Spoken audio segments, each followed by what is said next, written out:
സിറിയയിലെ അൽ ഖർദഹയിൽ മുൻ സിറിയൻ ഭരണകൂടത്തിന്റെ ആയുധങ്ങൾ സൂക്ഷിച്ചിരുന്ന സൈനിക കേന്ദ്രത്തിൽ വ്യോമാക്രമണം നടത്തി ഇസ്രായേൽ. ടാർട്ടസിന്റെ പ്രാന്തപ്രദേശങ്ങളിലാണ് ആക്രമണം ഉണ്ടായതെന്ന് സിറിയൻ സർക്കാരിന്റെ വാർത്താ ഏജൻസി റിപ്പോർട്ട് ചെയ്തു.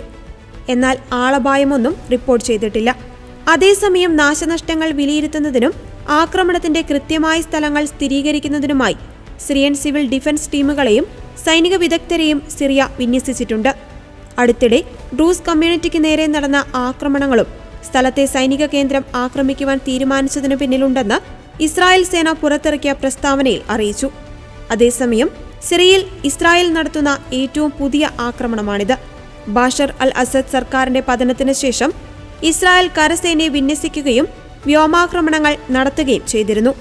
അതിനിടെ ഐൻ സിവാൻ സമൂഹത്തിന് ചുറ്റുമുള്ള പ്രദേശങ്ങളിൽ കുഴിച്ചിട്ടിരിക്കുന്ന മൈനുകളും മറ്റു പൊട്ടാത്ത വെടിക്കോപ്പുകളും നീക്കം ചെയ്യുന്നതിനായി ഇസ്രായേൽ സൈന്യത്തെ വിന്യസിച്ചു വരികയാണ്.